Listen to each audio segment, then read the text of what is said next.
नमस्कार दोस्तों, मैं हूँ देवाशीष महतो। स्वागत करता हूँ मेरे इस यूट्यूब चैनल पर। आज की इस वीडियो में सिंधु घाटी से रिलेटेड कुछ महत्वपूर्ण क्वेश्चन लेकर आया हूँ जो आपका आने वाले एग्जाम के लिए काफ़ी हेल्पफुल होगा। आपको पता है कि सिंधु घाटी सभ्यता हिस्ट्री का एक महत्वपूर्ण चैप्टर है जहाँ से एग्जाम में बहुत सारे क्वेश्चन पूछे जाते हैं। और अब चाहे वो एसएससी का हो, बैंकिंग का हो या चाहे यूपीएससी का हो, सारे क्वेश्चन सारे एग्जाम में यहाँ से सिंधु घाटी सभ्यता से क्वेश्चन पूछे जाते हैं। तो चलिए शुरू करते हैं बिना किसी देरी के। पहला क्वेश्चन है, सिंधु घाटी सभ्यता कब विकसित हुई थी? तो कब विकसित हुई थी? 2500 ईसा पूर्व से 1750 ईसा पूर्व के बीच ये सिंधु घाटी विकसित हुई थी। तो इसका आंसर हो जाता है ऑप्शन बी, 2500 ईसा पूर्व से 1750 ईसा पूर्व के बीच सिंधु घाटी विकसित हुई थी।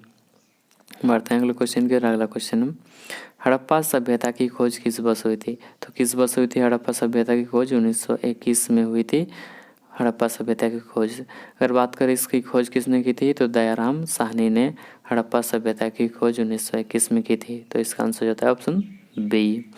बढ़ते हैं अगले क्वेश्चन की। अगला क्वेश्चन है, सिंधु घाटी सभ्यता का ज्ञान मिलता है। सिंधु घाटी ज्ञान सभ्यता ज्ञान हमें किस तरह से मिलता है? उत्खनन से हमें सिंधु घाटी सभ्यता का ज्ञान मिलता है। तो इसका आंसर होता है ऑप्शन डी, उत्खनन से सिंधु घाटी सभ्यता का ज्ञान मिलता है। बढ़ते हैं अगले क्वेश्चन की। अगला क्वेश्चन है, हड़प्पा कालीन लोगों ने नगरों तथा घरों के विन्यास के लिए कौन सी पद्धति अपनाई थी? तो ग्रिड पद्धति अपनाई थी हड़प्पा के लोगों ने घरों तथा नगरों के विन्यास के लिए। तो इसका आंसर हो जाता है ऑप्शन डी, याद रखिएगा। बढ़ते हैं अगले क्वेश्चन की ओर। अगला क्वेश्चन है, सिंधु घाटी सभ्यता की लिपि कौन सी थी? तो सिंधु घाटी सभ्यता के लोगों की लिपि कौन सी थी?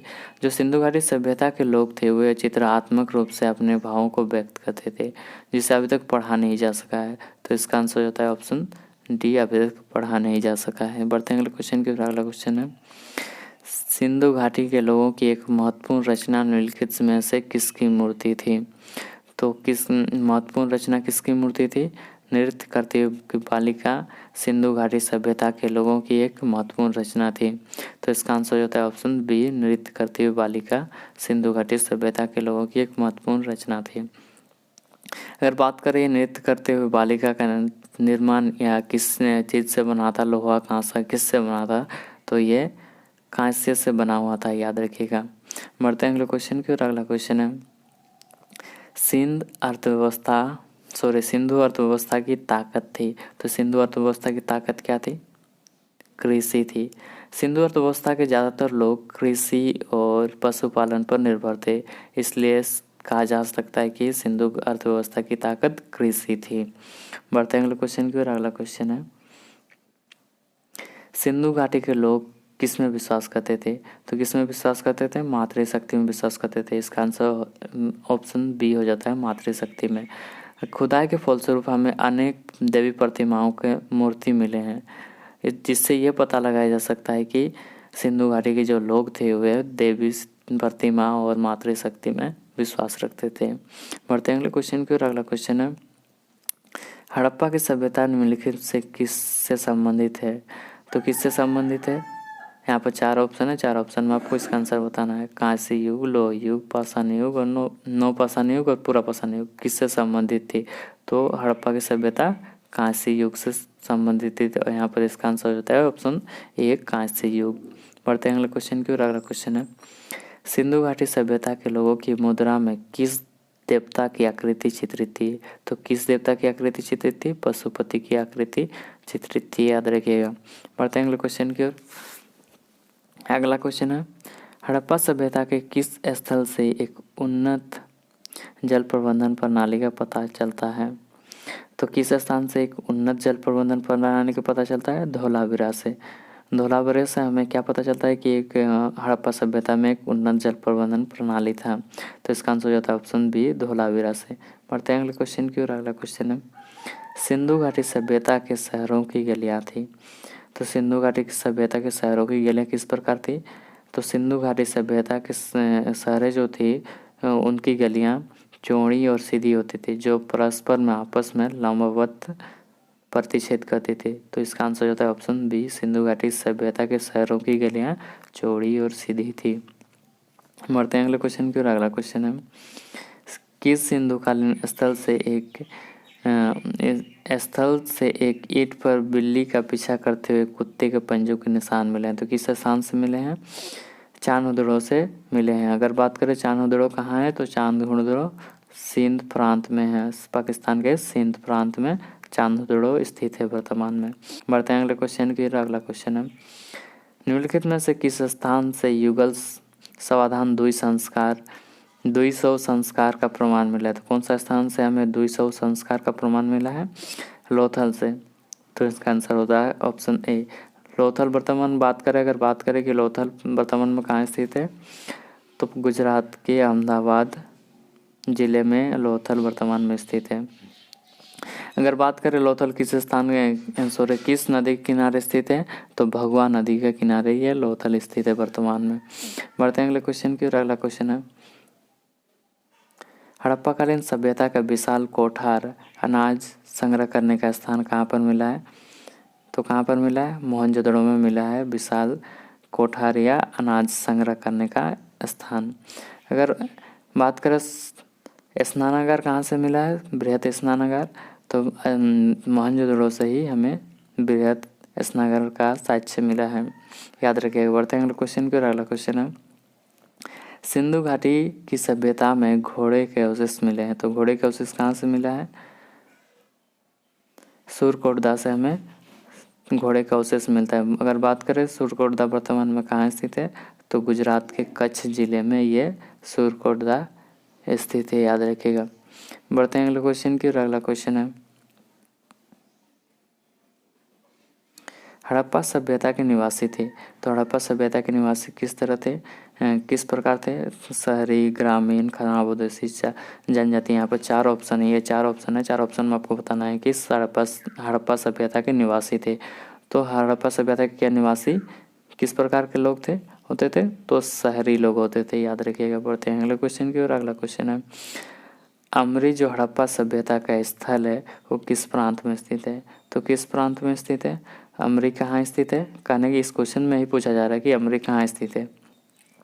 तो अमरी कहाँ स्थित है? सिंध में स्थित है। और ये सिंध कहाँ स्थित है? तो पाकिस्तान में स्थित है यह सिंध, याद रखिएगा।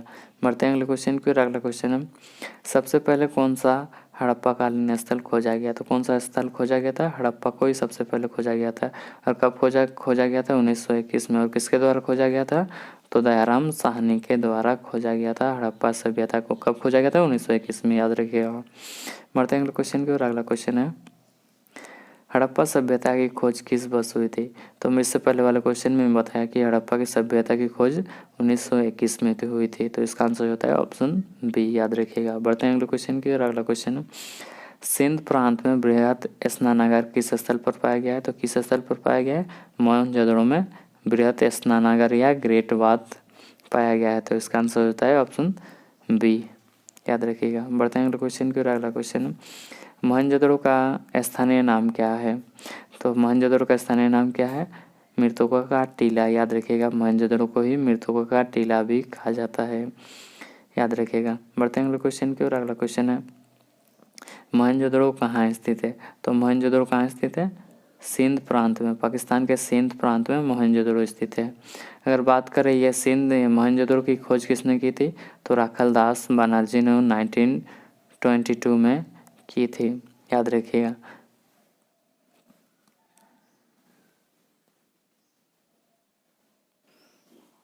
बढ़ते हैं अगले क्वेश्चन की। और अगला क्वेश्चन है, सिंधु सभ्यता की ईंटों का अलंकरण किस स्थान से मिलता है? तो ईंटों का अलंकरण किस स्थान से मिलता है? कालीबंगा से। अगर बात करें ये वर्तमान में कालीबंगा कहाँ स्थित है? तो हनुमानगढ़ राजस्थान में ये वर्तमान में कालीबंगा स्थित है। और हमें ईंटों का अलंकरण किस स्थान से मिलता है?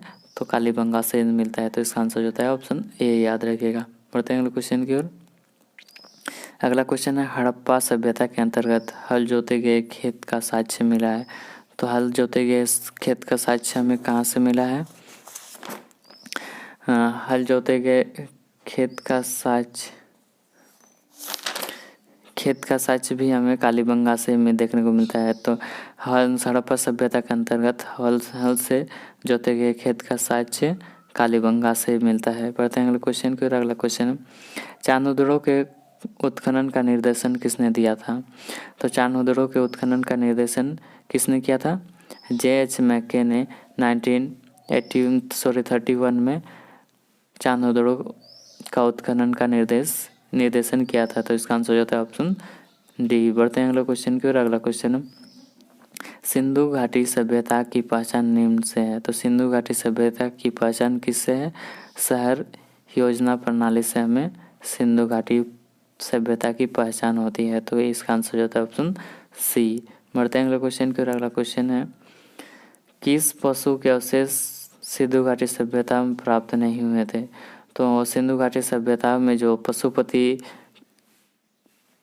पशुपति की जो आकृति बना होता था, मुद्रा में आकृति, जो पशुपति देवता की जो आकृति बना होता था, उसमें चीता, गेंडा, हाथी और भैंसा का चित्र बना होता था, जिसमें तो इसका मतलब है कि शेर का उसमें चित्रण नहीं होता था। तो इसका आंसर होता है ऑप्शन सी, सिंधु घाटी सभ्यता से शेर का अवशेष नहीं मिलता है। बढ़ते हैं अगले क्वेश्चन की ओर। अगला क्वेश्चन है, हड़प्पा कालीन लोगों को किसकी जानकारी नहीं थी? यहाँ पर 4 ऑप्शन है। इस 4 ऑप्शन आपको बताना है कि हड़प्पा कालीन लोगों को किसकी जानकारी नहीं थी। तो यहाँ पर 4 हड़प्पा कालीन लोगों को गेहूं की जानकारी थी, कुम्हार की चाक की भी जानकारी थी, आग की भी जानकारी थी, लेकिन लोहा की जानकारी नहीं थी। तो इसका आंसर हो जाता है ऑप्शन बी, हड़प्पा कालीन लोगों को लोहा की जानकारी नहीं थी। बढ़ते हैं अगले क्वेश्चन की ओर।